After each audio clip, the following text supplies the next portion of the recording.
In 2023, Roblox Arsenal didn't get a whole lot of big updates or events this year and was more of an empty year compared to others, or at least that's how it felt. Anyways, let's begin this recap of Roblox Arsenal in 2023.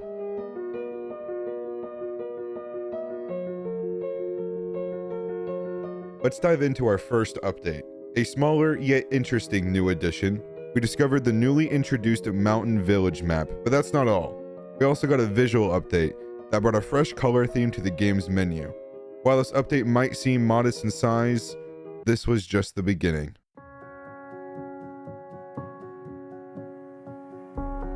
In February, we saw Arsenal bring back the much appreciated return of the Traveling Hearts event. Players would have to complete specific tasks to get points, and these hearts were used to unlock items in the new update. Among these items was the prized Seeker of Hearts skin. This event injected a delightful dose of fun into the game, introducing an exciting grind mechanic that added depth and replayability. This unlock system they had was allowing players to continuously strive for completion. The Traveling Hearts event wasn't just a mere addition. It became a reason to play the game and grind to get exclusive rewards.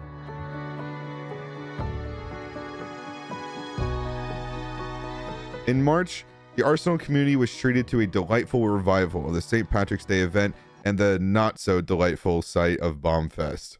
While the St. Patrick's event was a rerun from the previous year, its return brought forth a mixed bag of excitement and challenge for players. The St. Patrick's event reintroduced an intriguing challenge mechanic where players completed quests to collect clovers. Assembling all 6 pieces of this clover near unlocked the well-known The Saint skin, a treasure that many players aim to acquire. However, within this festive event lay a challenge that divided opinions among players. Winning in Bombfest was a challenge that became a stumbling block for many, introducing a gameplay style likened to soccer on steroids. Players were tasked with running, strategizing, and utilizing power-ups to score goals, bringing a level of intensity that wasn't universally embraced. Despite the divisive nature of the Bombfest challenge, the overall event offered an exhilarating experience, especially with the chance to earn duplicate skins. This aspect significantly enhanced the event's replayability, encouraging players to dive back into Arsenal for more.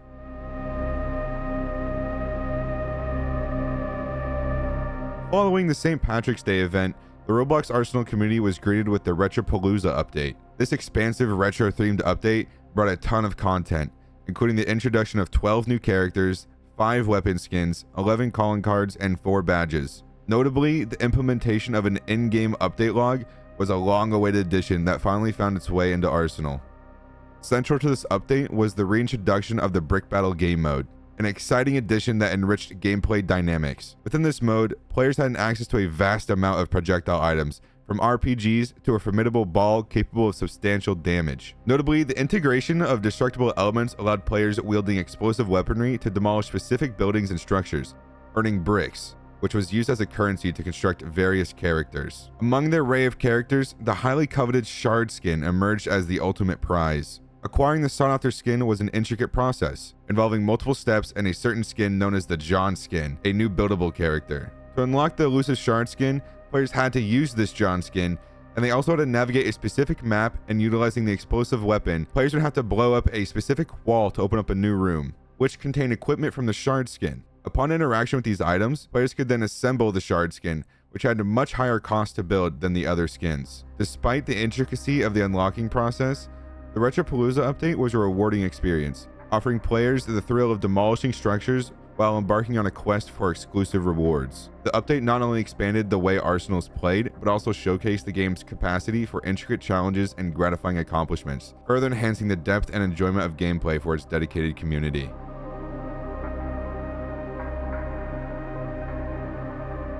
On April 1st, in adherence to the annual tradition observed within the Arsenal community, the arrival of the April Fool's update. However, the unveiling of this year's update showed a considerably more substantial offering compared to its previous years. Initially, the update introduced a departure from the conventional team color schemes, opting for a randomized hue that deviated from the standard red, blue, green, and yellow. Also notably, this year introduced an additional element of novelty with a 1 in 5 probability of accessing the new rainbow team. Unfortunately, this innovation encountered technical challenges, notably causing disruptions and lag within the game. This update also incorporated 2 characters accompanied by alternate skins, the Tomfoolery Rabble-Rouser, and the Tomfoolery Delinquent. The addition of these characters just created more fun for the player. Furthermore, a tease alluded to an undisclosed addition within the game, shrouded in mystery. The only clue provided hinted at an association with an orange, leaving players intrigued and eager to uncover the cryptic message. That's a very deep way of describing an orange, I'm just now realizing.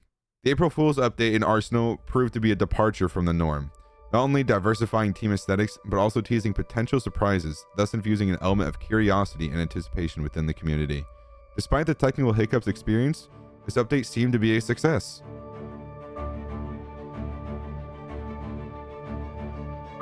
The next day, a groundbreaking addition emerged within the game that altered the gameplay dynamics: the introduction of enemy outlines. Undoubtedly, this feature proved to be a monumental game changer for numerous players, greatly enhancing their experience. Except for the mobile players, they didn't get this feature because of a Roblox limitation. This enhancement was so impactful that content creators, including myself, encountered viewers questioning the legitimacy of our gameplay, mistaking the outlined enemies as a form of hacking within the game. I don't blame them either, because this almost felt like cheating. Like, look at this.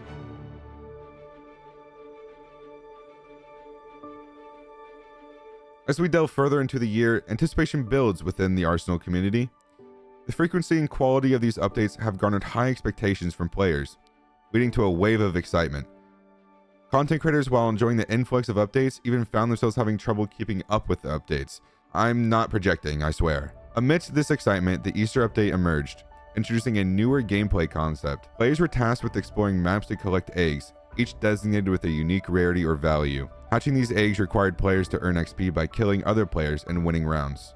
Once you reach enough XP, the hatched egg rewarded players with one of the 11 new characters. The rarity of the character unlocked upon hatching was directly linked to the rarity the egg collected.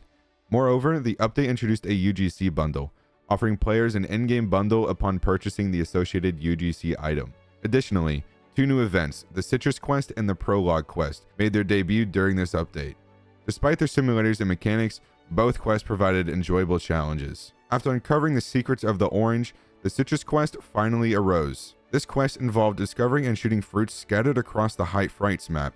Upon completion, a plane dropped a giant orange onto the map, recording participants with a badge and exclusive in-game items. TC, if you're seeing this, you still owe me the badge and kill effect.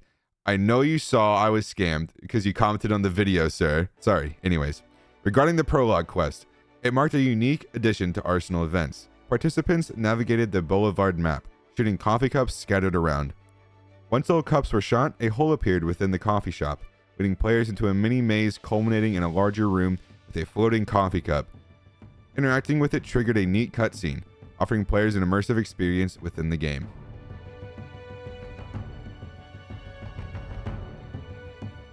And within a few days, the second installment of the Easter update was released, unveiling an array of additions. Among these were the introduction of 6 new calling cards, 6 melee weapons, and 4 additional weapon skins. A significant highlight of this update was the incorporation of a new feature known as item kits. The innovative addition enabled players to apply unique effects to any character of their choice. Furthermore, this feature extended to the inclusion of holographic effects that could be integrated into calling cards. One day later, a new UGC item became available for purchase, offering another in-game bundle. This bundle encompassed the SEG Companion, SEG Melee, and SEG Unusual kits. But it got even better. Some players figured out a way to turn invisible, resulting in lone SEGs maneuvering around the map. This was honestly one of the funniest things that came from this year.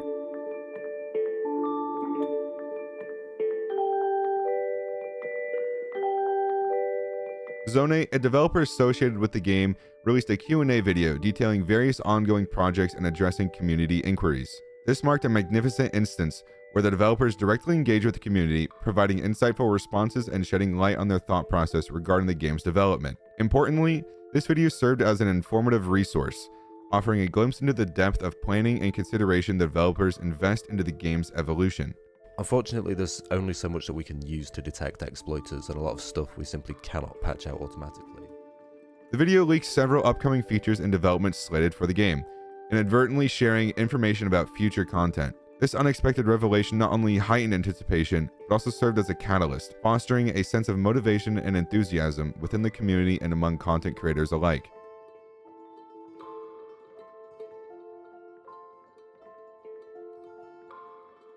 On 420, the Delinquent That's Cool made its return to the in-game shop, as it does annually. With each passing year, the price for acquiring the Delinquent rises incrementally. This event, while seemingly small, stands as a cherished tradition within the community.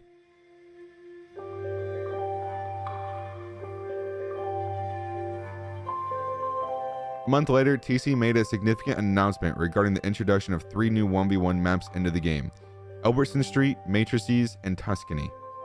This news sparked intrigue and optimism among players, raising hopes for an overhaul or improvement to the existing 1v1 game mode. Spoiler alert, it never happened. The anticipation created by the announcement remained unfulfilled, yet the introduction of these new maps remained an intriguing addition within the game during that period. People get banned random. The update of all time! This update brought in a new weapon called the MGL, or the Machine Grenade Launcher. Actually kind of goated. 12 new characters were added. Shotguns only and knife fight were added into the game. And we also got a new map called Ruins. Yeah, we don't talk about that map. We also got a revamp to a fan favorite map called Assault, which was renamed to Assaulto after the revamp, and this also may not have been one of the greatest changes either. We got 2 more revamps as well in Villa and Monastery.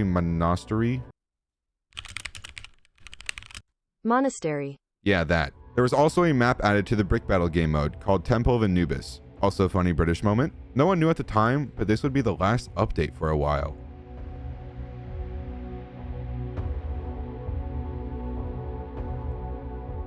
The Frights in the Night update. This was the community workshop update, which featured a lot of new items from members in the community. This update was actually quite big and featured 6 new skins, 2 new melees, 3 new unusuals, 2 new calling cards, 3 new holographic overlays, 5 new weapon skins, 3 new maps with Ghastly House being the revamped version of Safe House. Wait, 4 new melees? Never mind. Okay, 6 new melees. Let's talk about what you had to do to get these items. You had to get a new currency called molars in order to buy items from the new shop in the game for this update. You can get molars by simply playing the game, buying contracts every hour, and by finding treasures on the maps that had treasures on them. The treasures were really frustrating because they would be floating around the map and would even clip through walls, so they would just kind of go right through the building right when you're about to touch it. Gathering all these treasures gave you a ton of molars, and if you were the first 1,500 players to get all the treasures, you would get a reward. Side note, it is currently January 5th, and those players haven't gotten their items yet. This update also featured my new favorite gun skin called Frostburn. Immediately after the update, there were buffs put into place because of how hard the update originally was. They doubled and almost tripled the reward to the contracts and halved the prizes of the items. Even with this update took players days to complete. This update definitely made you grind a lot and gave quite a bit of replayability, which was a nice refresher.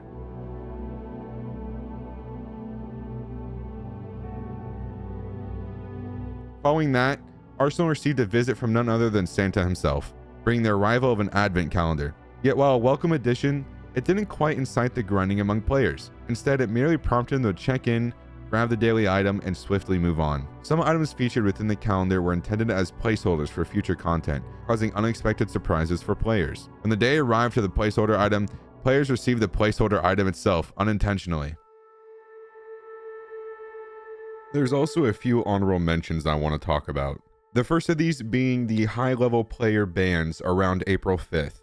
The most notable of these bans was a player named K-Kroll, who was over level 1000. This sparked a lot of controversy between the comp community and the Arsenal Discord. A lot of comp players were coming in defending K-Kroll and saying that he never actually exploited. And defending this ban was, of course, Zone. Zone is the one who scripted the Rolv anti-cheat. And for context, K-Kroll was banned because of the Rolv anti-cheat, or RAC, which is a computerized ban system. He was saying the ban was valid, and a lot of the comp players were saying that it was not valid and that Zone's system was broken. Overall, this entire event created a lot of controversy and was actually quite a bit of a talking point for many days and weeks. A few weeks later, the Arsenal Reloaded bundle was released, which consisted of a squishy frog, a keychain banana monkey thing, and then a plush of Rex, who currently sits right up there. On July 9th, a notable YouTuber known as Unpredictable FPS got banned. This also created a lot of controversy because not only was Unpredictable FPS a notable YouTuber, he also lost his Orange Team. And if you don't know what Orange Team is, it's a very high role and it's a separate team from all the other teams, only meant for content creators and people who are trusted in the community. Very little people have this role, and unfortunately he lost it. Now, why did he get banned? He made a video explaining how to get a bundle for mobile players and how to claim this bundle multiple times. This was seen as promoting a bypass to an audience, and the devs did not like it. So they handed him a 3-month ban. Once again, this created a lot of controversy because people from his community and other people were saying that this was just not a fair ban at all, or it wasn't fair. He was just trying to help others, while other people on the other side, such as the devs and the people in the Arsenal Discord, were saying it is fair. And also there's a lot of people that just hate unpredictable FPS just to hate unpredictable FPS. A month later, Arsenal released another set. This consisted of some little toy characters. It's pretty cool to see. And then the last thing I want to talk about here is on September 5th, Zone releases a massive message. This message showcased a lot of things that they were planning to get done during the last year, and a lot of the ideas that the devs had in terms of implementing into the game. And it was really insightful to see what their thought process was and what they were planning for the game. And with that, our exploration through the Arsenal recap of 2023 now draws to a close. Throughout this year, we witnessed the introduction of several exciting features that garnered widespread appreciation among players. However, alongside these highlights emerged certain elements that divided the community's opinions. Despite the occasional setbacks, 2023 remained a year filled with enjoyable moments. As we conclude the retrospective, our gaze naturally turns toward the horizon of 2024. The upcoming year holds the promise of new adventures and surprises. There's anticipation in the air with hopes high for potential releases like Reloaded, teasing the possibility of long-awaited developments finally coming to fruition. Thanks for watching, and let me know if I missed anything. I'd like to thank everyone who helped me make this video, and I'd like to thank the devs for continually working on a game beloved by many. Now let's go and enjoy this new year.